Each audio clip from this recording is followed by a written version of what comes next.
Bonjour tout le monde, bienvenue à l'église VVA, bienvenue chez vous. Soyez vraiment à l'aise, sentez-vous bien.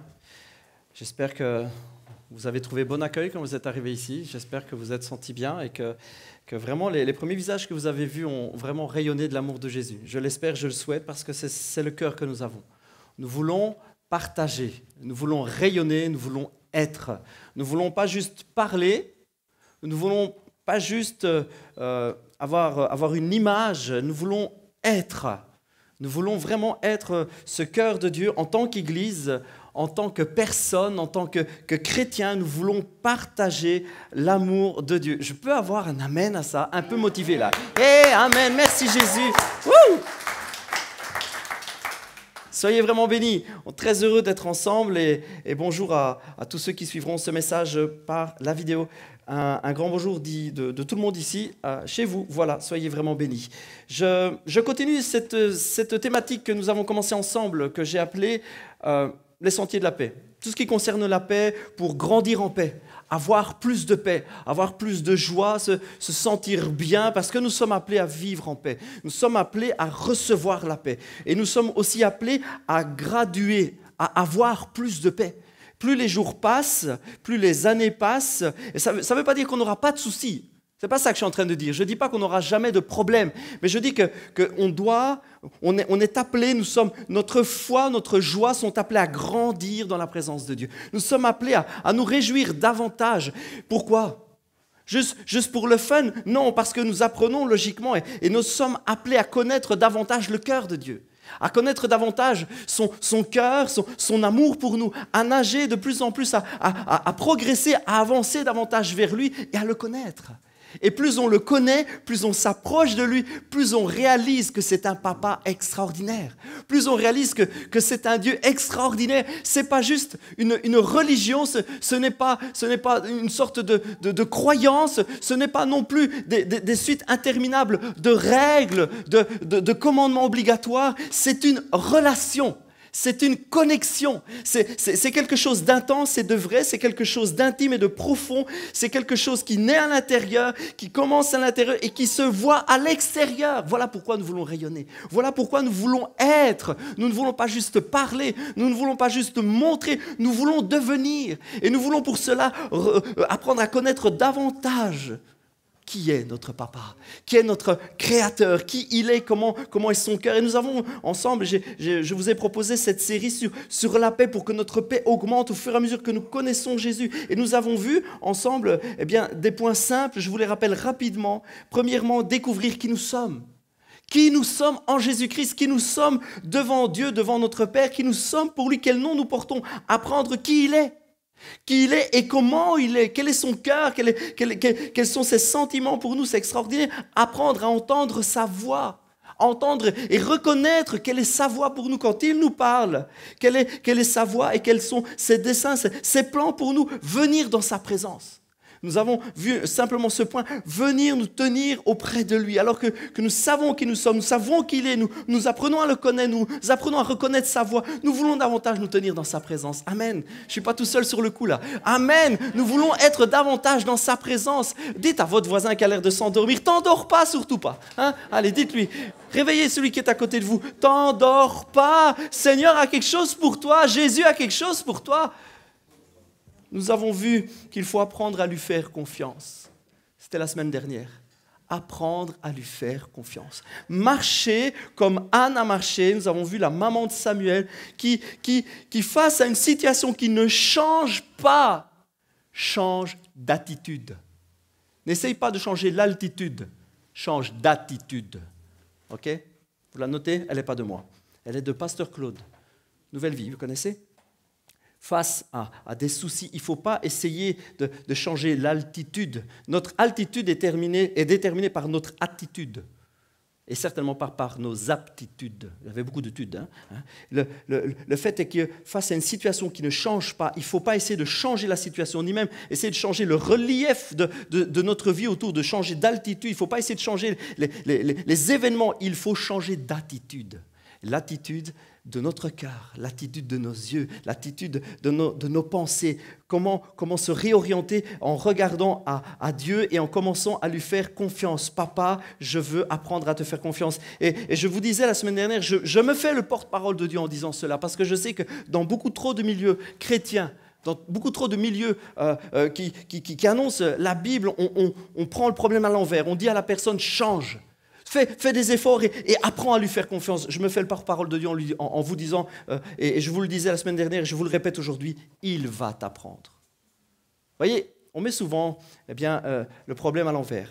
Dieu dit, je leur donnerai un cœur nouveau.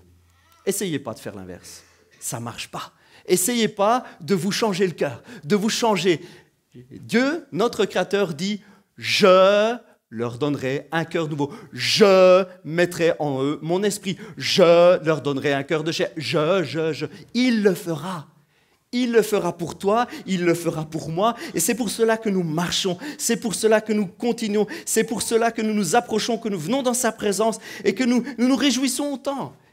Et je voudrais aujourd'hui et la semaine prochaine terminer, je pensais terminer en une fois, mais franchement j'avais trop à vous partager, j'avais trop sur le cœur pour terminer en une fois. Je ne voulais pas faire 2 heures, quoi. J'avais déjà 7 pages. Qui est parti pour 2 heures? Pas moi. Ok, donc on va le faire en 2 fois, deux réunions simples où l'idée, c'est nous avons vu tout ce qui nous fait graduer en paix, augmenter en paix et avoir vraiment de plus en plus confiance. Et je voudrais partager avec vous quelque chose de très important.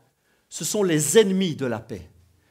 Parce qu'il y a des choses qui nous approchent du cœur de Dieu. Il y a des choses qui nous font du bien et nous progressons avec lui. Et puis il y a des choses qui nous minent.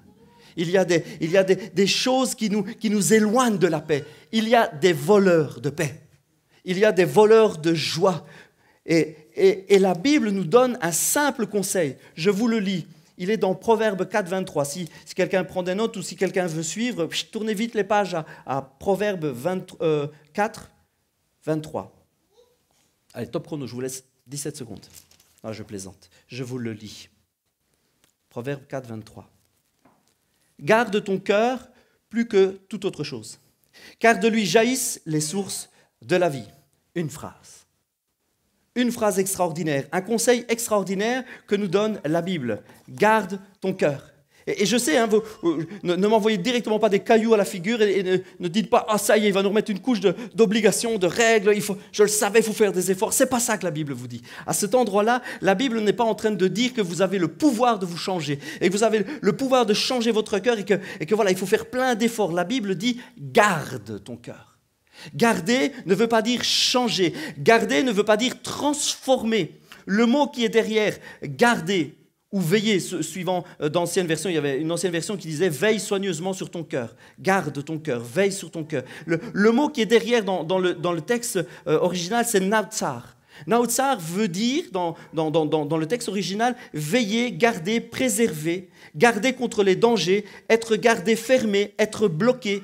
Ça veut dire aussi être veilleur, être gardien. Il n'y a pas du tout d'idée de transformation. Il n'y a pas d'idée de « je produis quelque chose qui… » Je ferai des efforts qui transforment mon cœur. Non, c'est une invitation à une certaine barricade. C'est une invitation à une certaine protection. Et de quoi ? On va voir ensemble ces points aujourd'hui. De quoi se protéger, de quoi se garder. La Bible nous enseigne là-dessus. Jésus nous enseigne là-dessus. Le cœur de Dieu nous enseigne là-dessus. Et la deuxième partie de la phrase que nous verrons la semaine prochaine, c'est « car il est la source de la vie ». Ou de lui jaillissent toutes les sources de la vie. Dans 2 21, c'est ce qu'il dit. « Car de lui jaillissent les sources de la vie ». Derrière le mot « source », dans le texte original, c'est « tautsaha ». Tautsaha qui vient de Yatsa, c'est son origine, on retrouve Yatsa ou Tautsaha, c'est les mêmes origines. Ça veut dire produire, faire sortir, emmener, délivrer. C'est juste extraordinaire ce qui est derrière cette phrase et cette invitation. Si je vous le paraphrase, si je vous le dis autrement, avec l'idée, avec l'esprit des mots qui sont derrière, c'est « tu es gardien, tu dois veiller et bloquer, protéger, garde ta paix ». Et ton cœur est aussi une source, il produit, il emmène les autres. C'est emmener les autres, c'est produire pour les autres. Il emmène les autres et délivre les autres. Waouh! Et ça, c'est quand même un truc de ouf, c'est un truc assez extraordinaire. Garde ta paix et deviens source de paix. Deviens source de paix pour ton entourage. Garde ta paix, garde ton cœur, protège ton cœur. N'essaye pas de le changer.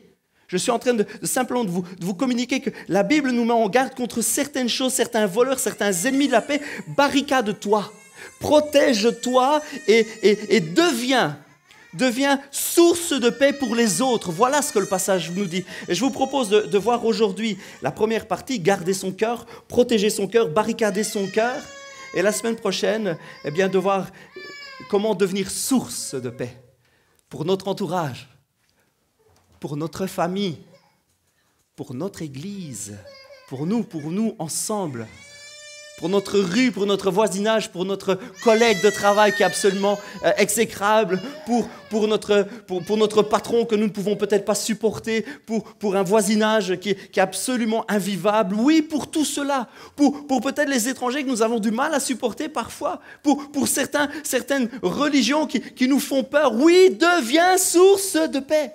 Deviens source de vie, quelque chose qui est tellement puissant en toi, fort en toi, qui va jaillir sur les autres et les mouiller.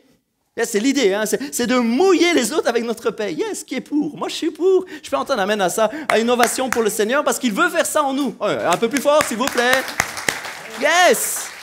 Le Seigneur veut nous donner ce pouvoir de devenir paix, de partager paix.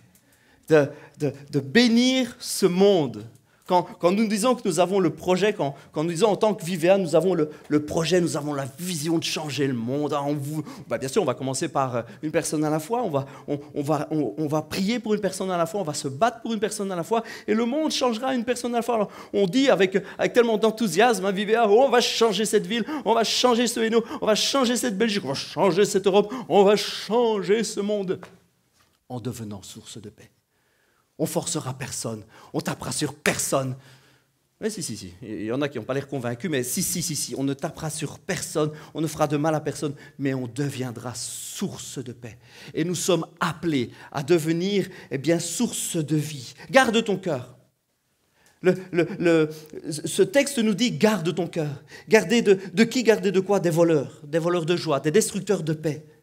La Bible nous révèle qu'à coup sûr et à coup certain, en tant que croyants, en tant que personne qui veut partager l'amour de Jésus sur terre, nous aurons des attaques. Ça, c'est juste un fait établi. Si vous ne le saviez pas, si vous vouliez que je vous mine votre après-midi, sachez que vous aurez des ennuis. Il n'y a pas beaucoup d'amen à ça, je le savais, c'était prévu.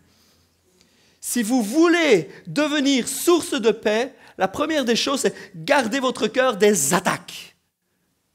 Gardez votre cœur des tentatives, des forces opposées, des forces ennemies.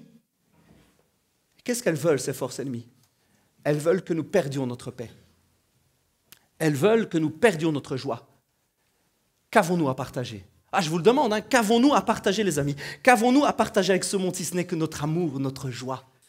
Qu'avons-nous à partager si ce n'est que cette connexion extraordinaire avec notre papa? Nous, tout ce que nous voulons, c'est partager notre amour, partager notre joie. Mais si nous la perdons, si nous perdons cette paix, si nous perdons cet amour, si nous perdons cette joie, qu'avons-nous à partager? Des règles?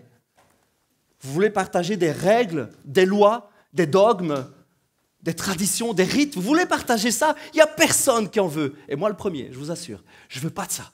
Je ne veux pas de règles, je ne veux pas d'obligations, je n'ai pas envie qu'on me dise si je peux mettre ou pas une chemise à carreaux bleus. Moi j'aime bien les chemises à carreaux bleus. Je n'ai pas envie qu'on me dise si je peux ou pas me coiffer comme ça. Je n'ai pas envie. Qu'est-ce que ça vient faire? Je n'ai pas besoin de règles, je n'ai pas besoin de lois, je n'ai pas besoin d'obligations, mais j'ai besoin d'un cœur nouveau. J'ai besoin d'une relation puissante, j'ai besoin que mon Créateur me conduise, me guide. Je n'ai pas besoin qu'on m'oblige à porter telle ou telle marque de chaussures ou tel modèle de ceci ou de cela. Je n'ai pas besoin de ça. Ça ne va pas changer ma vie. Ça va pas me donner d'être plus heureux, que du contraire. Mais ce monde a besoin qu'on lui partage notre joie. Mais si nous nous faisons voler cette joie, si nous faisons voler cette paix, oui, celui qui a écrit les psaumes, les proverbes, Salomon, dans vraiment cette connexion qu'il a avec Dieu, dans cet esprit de sagesse que Dieu lui a donné, que papa lui a vraiment donné, il nous dit ces choses, vraiment rempli du cœur de Dieu. Il nous dit, garde ton cœur parce qu'il y aura des attaques, il y aura des moments où il y a quelque chose il y a des tentatives qui vont venir sur toi, des tentatives pour te faire perdre cette joie, perdre ta paix, perdre simplement ton amour. Alors c'est juste... Vous m'excuserez, mais c'est juste simple, mais hyper efficace. Je suis toujours déchiré, meurtri de voir que c'est dans l'Église qu'on voit les plus grandes chamailleries. Je ne dis pas ça sous le ton de la condamnation. Croyez-moi, ne recevez pas ça comme un reproche, hein, vous comprenez bien ce que je veux dire. Mais c'est terrible de voir que c'est dans les milieux croyants, c'est dans les religions qu'on voit les plus grandes déchirement. C'est dans les religions qu'on voit les plus grands coups portés les uns sur les autres. C'est là où on parle toujours de Dieu, de respect, d'amour, etc. C'est dans les milieux religieux qu'on trouve l'état d'esprit le pire, où il n'y a plus de paix, il n'y a plus de joie, où tout a été volé, tout a été pris, tout a été ravagé. Et même dans les milieux évangéliques, dans les milieux chrétiens, dans les milieux où on parle de l'amour de Jésus, combien de fois il y a des voleurs, il y a des destructeurs. Et une des pires choses, un des pires voleurs de joie, c'est le mensonge et la parole trompeuse. Il n'y a pas pire. C'est quelque chose vraiment d'extraordinaire. Ça tue le mensonge et les paroles pour tromper. Proverbe 20, 17, je vous le lis, version second 21, je vous le lis. Le pain du mensonge est doux à l'homme, à la femme aussi. Je sais, j'ajoute, mais quand même. Hein. À la femme aussi. Mais plus tard, sa bouche est comme remplie de gravier. Yo, man, ça, j'arrive pas à comprendre. Tu manges du pain, tu finis avec des graviers. L'arrière-goût des paroles qui trompent. L'arrière-goût du mensonge. L'arrière-goût de la tromperie, c'est la tristesse. C'est les dents pétées, c'est les graviers, c'est l'horreur. Ça commence, ça a l'air de plaire au début, ça a l'air de convenir, ça a l'air d'être pas mal. Hey, yeah, man, c'est du bon gâteau, ça marche bien. Et puis l'arrière-goût que ça te laisse dans la vie, c'est juste l'amertume, c'est juste la non-joie, ça te vole ta joie, ça te vole ta paix. Et j'insiste sur les paroles trompeuses. J'insiste sur le fait que ce soit des paroles pour tromper. On fait toute une théorie ou toute une théologie sur le mensonge et la vérité. Mais l'idée, c'est la parole qui trompe. Voilà ce que nous dit la Bible. Vous avez pour père le diable. C'est Jésus qui dit ces choses. Il dit ces choses aux religieux de l'époque. Vous avez pour père le diable. Et vous voulez accomplir les désirs de votre père. Il a été meurtrier dès le commencement.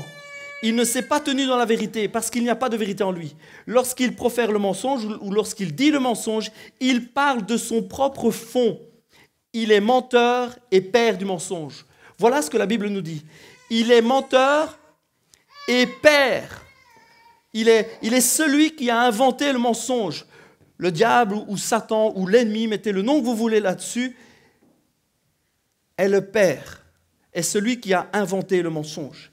Et remarquez, comme Jésus, c'est quand même Jésus, c'est pas n'importe qui parle à ce moment-là, c'est Jésus. Jésus lit le mensonge, le menteur, celui qui a menti dès le début, et le meurtrier. Il a été meurtrier dès le commencement, il a été meurtrier, et il a inventé le mensonge. Ces deux choses, pour Jésus, c'est lié, c'est ensemble. La parole qui trompe. Comprenez bien ce que je suis en train de dire. Pourquoi j'insiste sur le mot tromper et pas sur le mot mensonge? Pourquoi j'insiste sur le fait de tromper? Comprenez bien ceci, comprenez bien, c'est vraiment important.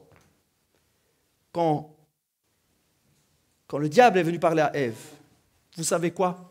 Il ne lui a pas menti. Il l'a trompé. Ce n'est pas le même. Il ne lui a pas menti. Il a dit, est-ce que Dieu a réellement dit? C'est pas un mensonge, ça, excusez-moi. Hein. C'est pas un mensonge, c'est une tromperie. Il s'est arrangé pour l'orienter vers quelque chose qui n'est pas vrai. Il s'est orienté, il s'est démené, il s'est cassé la tête. Je suis sûr qu'il y a passé quelques moments. Hein. Il a passé du temps à essayer de la tromper. Il lui a pas menti. Si elle était venue avec un mensonge gros comme un camion, vous pensez qu'elle aurait dit « Ouais, je pense bien que tu as raison, loulou. » Elle n'aurait pas dit ça, elle n'aurait pas couru dedans, elle n'aurait pas suivi. Il est arrivé avec une pseudo-vérité qui n'était pas un mensonge. Il est simplement venu lui dire, il est venu introduire le doute, il est venu la tromper. Il est venu, eh bien, changer le cœur qu'elle avait. Il est venu la tromper. Il n'est pas venu lui mentir directement et ouvertement. Pourquoi? Parce que ses intentions étaient la destruction. Ses intentions étaient la destruction. Meurtrier, destructeur et menteur, trompeur, ce sont des choses liées. Pourquoi il la trompe? Parce qu'il veut détruire. Pourquoi il lui ment? Parce qu'il veut la mort, parce qu'il veut la détruire, il veut détruire la race humaine, il veut détruire le rêve de Dieu. Il veut détruire cela, il la trompe, il ne lui ment pas ouvertement. Comprenez bien ceci. Jésus à la croix, qui meurt pour vous, qui prend votre place, qui prend ma place. Jésus à la croix, j'espère ne choquer personne quand je vais dire ça. Hein. Accrochez-vous à vos baskets. Quand Jésus meurt à la croix, quand il dit à l'humanité, je suis coupable à ta place, c'est le plus grand de tous les mensonges. J'ai choqué personne? Ok, vous êtes accrochés? C'est pas vrai, il n'est pas coupable. Il s'est rendu coupable. C'est la plus belle de toutes les choses que l'humanité a connues. C'est la plus belle de toutes les choses que l'humanité a connues. C'est un mensonge. Pas le fait qu'il soit mort. C'est vrai, c'est arrivé. Je ne suis pas en train de dire que la Bible est fausse. Ce n'est pas ça que je suis en train de vous dire. Mais je veux vous dire que ce n'était pas vrai en fait. C'était pas lui le coupable. Hey yo, c'était vous et moi. Hein? C'était nous les coupables. Hein? C'était pas vrai ce qui était en train de se passer là. C'était pas vrai. Vous ne me ferez pas dire le contraire. Lui, il était saint. Jamais il a péché. Jamais il a fait une bêtise. Jamais mon sauveur à moi. Il était parfait. Il méritait pas la mort. Et quand on a dit coupable, mis à mort, c'était pas vrai. Alors vous avez le destructeur qui lui a dit une pseudo-vérité et vous avez un sauveur qui a utilisé une sorte de mensonge. Waouh! Mais mon sauveur à moi n'a trompé personne. Mon sauveur à moi, il n'avait pas un esprit de destruction, il n'avait pas une idée de destruction derrière, il n'avait pas une idée de meurtre derrière. C'est la vie qu'il nous a donnée. Il est venu nous donner la vie. Alors ce qui compte, je ne suis pas en train de faire l'apologie du mensonge, je ne suis pas en train de vous dire, allez-y, montez, dites ce que vous voulez. Je ne suis pas en train de vous dire ça. Ce qui compte, c'est le cœur, c'est le désir, c'est le fait de ne pas vouloir tromper, de vouloir amener à la vérité. Voilà la puissance. Il y a une des plus grosses erreurs et une des choses les pires dans une église, c'est de dire, mais moi je n'ai pas dit de mensonge, moi je dis la vérité, moi je dis ce que je pense, etc. Et de détruire derrière. Et de détruire. D'utiliser une certaine vérité en disant, mais moi, je dis ce que je pense, hein, j'ai quand même le droit de dire que tu as une sale tête. J'aime pas ta coiffure. Man, elle est moche ta coiffure. Ça c'est peut-être vrai, mais ça détruit. Ça détruit des cœurs. Quel est l'esprit qui est derrière? Quel est l'esprit qui est derrière? Quelle est l'intention du cœur à ce moment-là avec cette parole-là? Et peut-être on dira, non, ta coiffure? Non, elle est bien. Et puis on dit, c'est moche. Mais quel est le cœur qui est derrière? On ne veut pas blesser la personne. On ne veut pas lui faire de mal. Ce n'est pas une question de, je ne peux pas dire un mensonge. Et ce n'est même pas une question de mensonge, ce n'est même pas ça. Quel est le cœur qui est derrière? Quelle est l'intention de vie ou de mort qui est derrière? C'est juste un truc extraordinaire. C'est juste quelque chose de tellement fort et de tellement puissant. Les paroles de mensonge et les paroles qui sont là pour tromper, pour amener à la destruction, sont vraiment à la base de beaucoup de cœurs amers, de beaucoup de manque de paix, de beaucoup de destruction. Les paroles pour tromper, ce sont des paroles terribles. Ce sont des paroles qui détruisent. Et dans beaucoup de milieux chrétiens, dans beaucoup d'églises, et je ne dis pas ça pour condamner en disant « nous, on est meilleurs ». Je ne dis pas ça. J'essaye juste de vous partager ce que j'ai profondément sur le cœur depuis plusieurs semaines. Les voleurs de paix n'ont pas à franchir cette porte. Et vous savez quoi? N'ont pas à franchir cette porte. Garde ton cœur, ce n'est pas dans l'église qu'on trouvera ça, et ce n'est pas dans notre cœur qu'on trouvera ça. Je veux éloigner les paroles trompeuses, les paroles qui vont éloigner de la vérité, éloigner de l'amour, éloigner du plan de Dieu, comme l'a fait le père du mensonge au début. Sa parole à lui, même si elle n'était pas tout à fait un vrai mensonge, était une parole qui trompe et qui éloigne de la vérité. Nous aurons des paroles qui amènent à la vérité. Amen. Amen, amen, hein? Amen, amen à la vérité. Amen, Seigneur, nous aurons des paroles. Nous serons ce cœur. Nous serons ceux qui amènent à la vérité, qui amènent à la joie, qui amènent la paix. Et nous ne nous laisserons pas détruire par des paroles dures et mensongères. Oui, j'en viens à mon deuxième point. choses qui nous éloignent, qui brisent la joie, qui éloignent la paix de notre cœur, les paroles méchantes. Il y a les paroles trompeuses, les paroles qui sont là pour éloigner de la vérité, et puis il y a les paroles méchantes et dures. Les paroles pour s'élever soi-même et pour abaisser les autres. Ça, c'est quelque chose qu'on retrouve énormément et qui bouffe littéralement la paix, qui vole la paix d'un cœur, la paix d'une église, la paix d'une famille, la paix d'un couple et d'un foyer, d'une maison, la paix entre parents et enfants, entre enfants et parents, des paroles pour abaisser, des paroles qui mettent en dessous, des paroles méchantes et dures. Voilà ce que dit Dieu dans Ézéchiel 34. Je vous fais rapidement la lecture. Fils de l'homme, prophétise contre les pasteurs d'Israël, contre les bergers, contre les conducteurs, contre les leaders. C'est dans l'Ancien Testament, donc Dieu s'adresse à Israël, il ne s'adresse pas directement à nous. Mais ce sont des bons passages parce qu'on peut aller chercher le cœur de Dieu, on peut aller chercher, même si ce n'est pas adressé directement à nous, on peut voir pourquoi Dieu le dit. Qu'est-ce que Dieu voulait donner comme message à ce moment-là? Fils de l'homme, prophétise contre les leaders, les pasteurs, les enseignants d'Israël. Prophétise et dis-leur, ainsi parle le Seigneur l'Éternel. Malheur aux pasteurs d'Israël qui se paissent eux-mêmes. Les pasteurs, les bergers, ne devraient-ils pas paître le troupeau? Vous avez mangé, alors ce sont des images, vous avez mangé la graisse, vous vous êtes vêtus de laine, vous avez tué ce qui était gras, vous n'avez point fait paître les brebis, vous n'avez pas fortifié celles qui étaient faibles, guéri celles qui étaient malades. Pensez, dans l'idée de mettre un pansement, pensez celles qui étaient blessées. Vous n'avez pas ramené celles qui s'égaraient, cherché celles qui étaient perdues, mais vous les avez dominées avec violence et dureté. Voilà le reproche qu'un père, qu'un créateur fait à sa créature. Tu domines les autres, tu utilises les autres, tu parles méchamment, tu parles durement pour abaisser afin de toi t'élever. Qu'est-ce que ça vient faire, pasteur Miguel? Je ne vois pas l'idée avec la paix, excuse-moi, je ne vois pas ce que ça vient faire. Voici ce que dit l'Éternel un petit peu plus loin. Voici, j'en veux aux pasteurs, aux leaders, aux responsables, aux personnes qui ont dirigé ce peuple. Je leur en veux. Je reprendrai mes brebis d'entre leurs mains. Je ne les laisserai plus paître mes brebis, et ne se paîtront même plus eux-mêmes. Je délivrerai mes brebis de leur bouche. Elles ne seront plus pour eux une proie. La domination te rend seul. Tu finis seul. Voilà ce que l'Éternel est en train de dire. Tu veux dominer? Tu veux avoir des paroles méchantes? Tu veux être au-dessus des autres? Tu veux être plus fort que les autres? Tu veux profiter de ton rang, tu veux profiter de ta situation, tu veux profiter de ta connaissance, de tes études, tu veux profiter de là où tu es? Eh bien, tu finiras tout seul. C'est un voleur de paix. Les paroles méchantes, les paroles dures font que le cœur s'endurcit, font que le cœur se retrouve seul et on finit par ne plus rien avoir. Et qu'est-ce qui nous reste? Le vide, l'absence. Plus de joie, plus de paix, plus personne, plus de compagnie, même plus de joie partagée. Celui qui veut dominer, celui qui veut être plus haut, finit tout bas et finit seul. Celui qui veut être au-dessus et avoir des gens en dessous, finit par être seul et se retrouver seul et sans rien. La Bible nous donne ici un message important. Nous donne ici le Seigneur à travers ce message qu'il donne à son peuple de l'époque. Eh bien, ça nous envoie un signal fort. La domination, les paroles dures, méchantes, les paroles pour être au-dessus éloignent la paix, brisent une famille, brisent un couple, brise une église, brise l'unité, brise la paix, chasse la paix.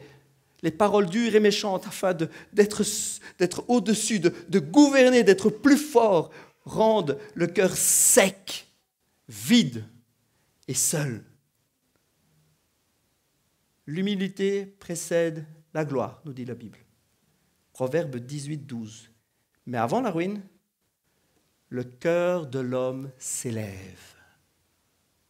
Avant la ruine, je vous le redis parce que c'est quand même bon. Hein. Je sais bien, ça ne nous fait pas sourire, mais c'est quand même bon de se le rappeler. C'est pas, je vous balance pas ça comme un versant de ouf, il faut faire gaffe à ce qu'on dit, à ce qu'on fait. Non, je vous partage le cœur de papa. Je vous partage, je ne vous donne pas ça comme des règles, comme des obligations, comme des commandements. Je vous parle d'un cœur de père qui se révèle à sa créature. Papa nous dit ça. Ne prenez pas ça comme des obligations. Papa nous dit ça. L'humilité précède la gloire. Mais avant la ruine, le cœur de l'homme s'élève. Alors que le cœur s'élève, alors que l'homme veut dominer, alors que les paroles sont dures, il ne se rend pas compte qu'il perd sa paix. Et qu'au fur et à mesure, tout ce qu'il fait, c'est devenir de plus en plus sec, de plus en plus vide. Et quelle gloire alors? Quelle gloire? De quelle gloire la Bible nous parle-t-elle? La gloire de papa. On ne nous parle pas ici, quand on nous dit l'humilité précède la gloire, c'est pas ok, donc je vais faire profil bas, comme ça je finirai président. Non, ça n'a rien à voir. C'est pas une question d'un jour. Bon, donc, si je calcule bien, si je veux dominer, il faut que je fasse semblant de ne pas dominer, il faut que je fasse bien l'humble, et comme ça, comme je suis humble, l'humilité précède la gloire, un jour je serai le meilleur. Ça n'a rien à voir. On est en train de parler de gloire selon le cœur de Dieu. C'est la gloire de papa. Alors qu'un jour, nous franchirons les portes du ciel.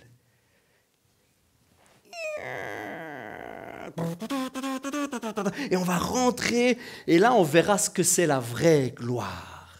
Ça n'a rien à voir avec le fric, ça n'a rien à voir avec la position, ça n'a rien à voir avec son nom de famille ici-bas, ça n'a rien à voir avec le compte bancaire, ça n'a rien à voir si vous avez une tour qui porte votre nom et vous êtes président maintenant, ça n'a rien à voir avec ça. C'est la gloire de le connaître, c'est arriver dans sa présence, être rempli de son cœur, rempli de sa joie, rempli de son amour, vivre avec lui pour l'éternité. Voilà la gloire, yes, voilà la gloire de Dieu, c'est celle-là. C'est cela dont nous parle la parole de Dieu, dont nous parle Jésus. C'est ça qu'il est venu nous transmettre. Ce n'est pas une gloire d'ici-bas, ce n'est pas une gloire humaine.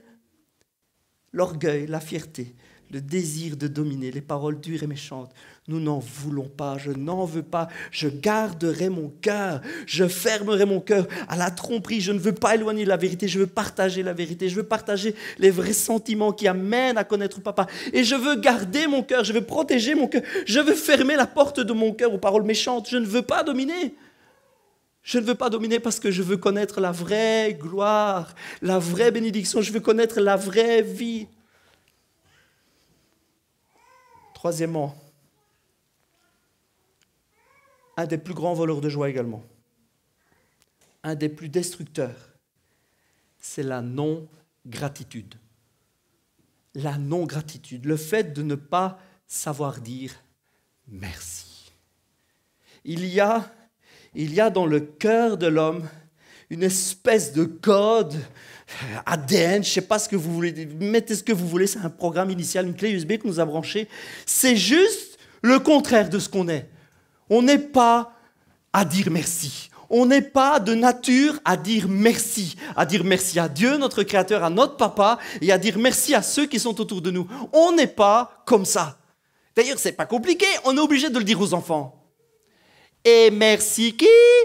Et vous avez un petit chouchou qui arrive, vous lui donnez quelque chose et on dit merci à qui? Et il part en courant. Et lui, il s'en fout complètement. C'est pas dans notre nature. C'est pas à nous. C'est pas ancré en nous. Nous n'avons pas un cœur reconnaissant. C'est juste trop évident. C'est juste trop fort. Et il n'y a pas, pourtant, il n'y a pas plus grand destructeur. C'est quelque chose qui est répandu dans toute l'humanité. C'est quelque chose de très fort, de très ancré à nous. Et vous savez quoi? Dans les milieux chrétiens aussi, c'est très ancré. C'est très fort, c'est très répandu. On a du mal à dire merci. On a du mal à se réjouir. Vous savez pourquoi? Parce qu'il y a toujours des sujets pour ne pas se réjouir. Il y a toujours des sujets pour ne pas être content. Il y a toujours quelque chose qui ne plaît pas. Il y a toujours bien une saquée dans l'histoire qui ne nous plaît pas. J'aime pas la couleur des murs. C'est moche, blanc. Moi, j'aurais mis rose. Mais sois content, on a des murs.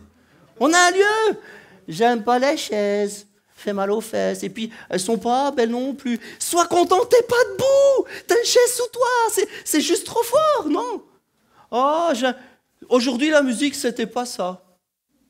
Oh, je sais pas, guitare trop fort, ou les accords, le guitariste n'était pas génial. Je sais, je le connais. Et puis, je sais pas. Et puis, Tano, aujourd'hui... je ne le sentais pas. Et puis, il y a toujours bien une saquée qui... Vous savez ce que j'ai connu, moi, quand j'étais jeune? Moi, j'ai connu quelque chose de vachement différent. C'était pas guitare électrique, c'était pas batterie, c'était plutôt du genre...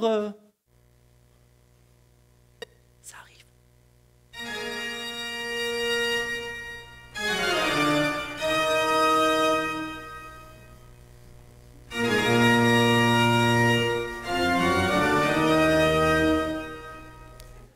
Merci. J'ai connu ça. C'est pas une blague. Je ne me moque pas de l'orgue. Hein. Ne croyez pas que je suis en train de me moquer de ceux qui chantent avec des orgues. Je ne me moque pas de ça. Je dis juste que moi, j'ai connu ça et je suis content de connaître autre chose. Vous me suivez? La musique, c'était pas top. On a un groupe de louanges. On a un groupe de louanges, on peut sauter, on peut danser, on est heureux dans le Seigneur, on est heureux en Jésus. On a de la musique, on fait de notre mieux, puis elle est sympa, elle est actuelle. Merci Seigneur, merci Jésus, merci, merci, merci parce que j'ai un toit, merci parce que j'ai à manger, merci parce que j'ai trouvé une famille dans l'église, merci parce que j'ai du soutien, merci parce que j'ai de l'aide, merci parce que je peux m'habiller, merci parce que j'ai une voiture, ok tu voulais une Porsche, mais j'ai une Peugeot, mais c'est bien quand même, merci, merci, merci, merci, merci, ce n'est pas dans notre nature et pourtant il y a des millions de sujets pour dire merci à papa. Tous les jours, il y a des millions de sujets pour ne pas lui dire merci aussi. Ah oui, tout est une question d'attitude, tout est une question de regard, tout est une question de focus. À quoi regardes-tu? À quoi regardes-tu le matin quand tu te lèves? À quoi regardes-tu quand tu rentres dans ta bagnole? À quoi regardes-tu quand tu vas au boulot ou à l'école? Ou que tu restes à la maison parce que tu es un heureux pensionné? Où est ton cœur? Où est ton regard? Quel est le centre de ta joie? Où mets-tu ton focus? La mise au point, tu la mets où? Merci papa. Ce que je connais, c'est peut-être imparfait, mais ça me convient parfaitement. Oh, c'était joli ça, non? Ce que je connais est peut-être imparfait, mais ça me convient parfaitement, papa. Merci papa pour qui tu es. Merci pour qui je suis pour toi. Et merci à sœur Intel, merci à frère Intel. Merci à copains, merci à copines, merci à tous. Ah ouais, mais non, ça on ne peut pas. Dans les églises, on ne peut pas dire merci parce que c'est de l'orgueil. On ne peut pas dire merci à quelqu'un, on ne peut pas dire merci publiquement parce qu'il va s'élever. C'est peut-être pas normal, ce n'est peut-être pas habituel, mais c'est bien de remercier. C'est bien de remercier. Merci Tano pour la louange. Merci d'être là. Merci pour la joie. Merci pour les caméras. Merci pour la batterie. Merci Michel. Parce que Michel, si vous ne le savez pas, il se démène pour nous trouver une salle. Il envoie des mails, il suit. J'étais juste extraordinairement touché cette semaine. Il m'écrit en disant, voilà, je dis, waouh, il bosse Michel. Ah, on ne croirait pas, mais Michel, il bosse. Hein. Il passe du temps, il va visiter. Merci, merci à tout le monde. Merci à ceux qui font la technique. Merci à ceux qui sont là. Merci à Anne. Vous ne le saviez peut-être pas, mais Anne, presque tous les dimanches, elle nettoie le local avant qu'on arrive. Ça, vous ne le savez peut-être pas. Merci, on a le droit de dire merci. C'est peut-être pas dans notre nature à nous. C'est peut-être pas dans notre conception de la chrétienté, parce qu'on ne peut pas dire merci. Mais merci quand même. Moi, je veux dire merci. Alors, j'aimerais qu'on fasse une main d'applaudissement à tout péter. Merci. Merci à chacun. Merci à toi. Alors, tournez-vous avec un grand sourire vers la personne qui est à côté de vous et dites-lui merci d'être toi. Merci d'être toi.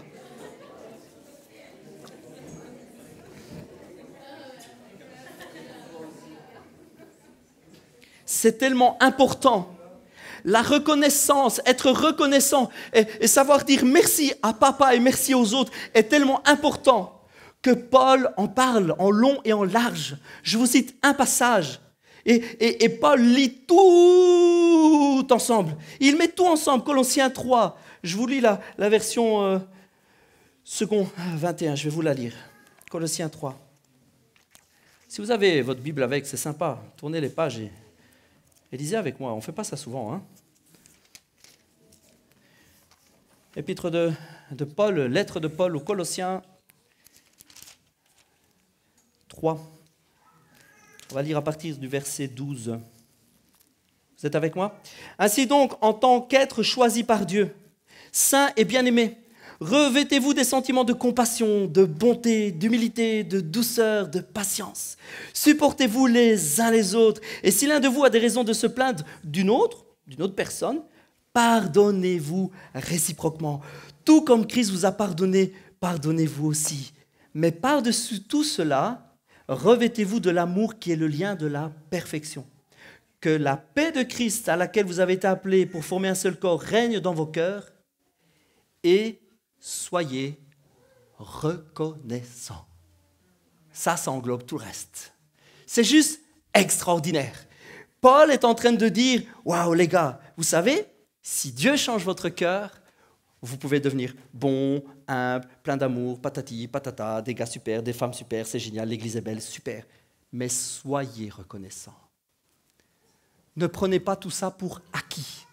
Ne croyez pas que tourner le dos à toutes ces choses ou simplement vous réconforter en disant « Bon, ils le savent bien, je n'ai pas besoin de dire merci à celui qui fait le parking ou celui qui ouvre la porte. Je n'ai pas besoin de dire merci à celui qui nettoie le local, ils savent bien que c'est bien, puis ils le font pour Dieu. » Merci. Je suis reconnaissant parce que nous avons commencé dans un salon, nous étions une petite dizaine. Et parfois, eh bien, ici dans ce local, on est 50 ou 60. Merci à vous. Merci parce qu'il y a des tas de gens qui ont été de passage, qui sont venus, qui ne sont plus là. On les remercie. Merci d'être vous. Merci d'être ce que vous êtes. Merci pour ce travail. Merci pour ce cœur. Merci pour le désir que le royaume de Dieu avance, pour le désir que l'évangile soit partagé. Oui, Paul lit ensemble tout cela. Le pardon, la joie, le bonheur, la douceur et même la paix de Dieu. Tout cela va former quelque chose d'extraordinaire, un seul corps, une église, c'est extraordinaire, ça va être dans nos cœurs, on va être dans la joie et on va être reconnaissant. Merci papa.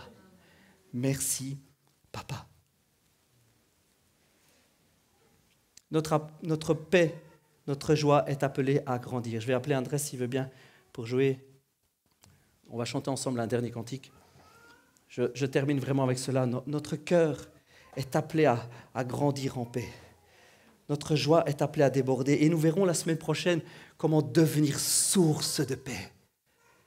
Notre cœur est appelé à déborder, à devenir quelque chose qu'on ne peut pas contenir de l'intérieur, mais qu'on peut protéger de l'extérieur. Nous sommes appelés à protéger notre cœur, à être des gardiens, à veiller, pas à essayer de nous changer. J'insiste et j'insisterai encore, je le dirai encore, je me tiens debout, franchement, je vous le dis, je fais bloc, je fais juste du foutu là contre moi. Je suis contre les efforts personnels pour essayer de se changer. Je ne suis pas contre les efforts à faire des choses, comprenez-moi bien. Je suis contre les efforts personnels à essayer de se changer. Vous savez pourquoi ? Parce que c'est peine perdue. La Bible prend un exemple, c'est juste tout simple. Il dit, est-ce qu'un léopard peut changer ses taches? C'est juste simple comme exemple. Je dirais, est-ce que tu peux te changer? Eh bien non. Nous ne sommes pas appelés à essayer de faire des efforts pour essayer de devenir quelqu'un d'autre, à essayer de faire des efforts, de changer à l'intérieur. Non, nous sommes appelés à recevoir, à être changé par notre Créateur, par Papa, par l'action de son Saint-Esprit en nous, par l'action de son amour en nous, parce qu'il a payé pour cela. Mais nous sommes appelés à nous barricader contre les destructeurs et les voleurs de paix.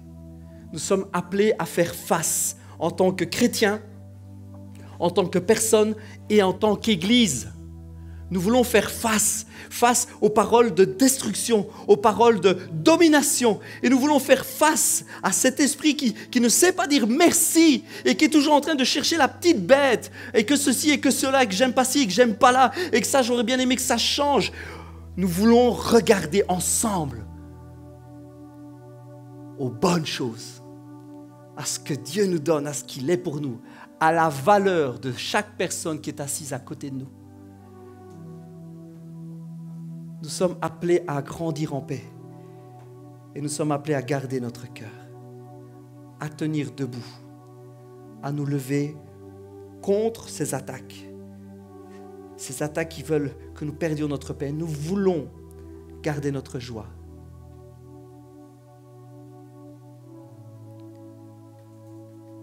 Si vous le voulez, vous répétez avec moi ceci. Si ça vous touche, si votre cœur veut suivre cela, si vous voulez, vous pouvez le répéter tout bas simplement, ou l'écouter. Mais voici ce que moi je tiens à faire, moi en tant que personne, moi Miguel, et ce que j'ai à cœur, à ce que nous devenions ensemble en tant qu'Église. Je me tiendrai debout, je ferai face et je garderai mon cœur.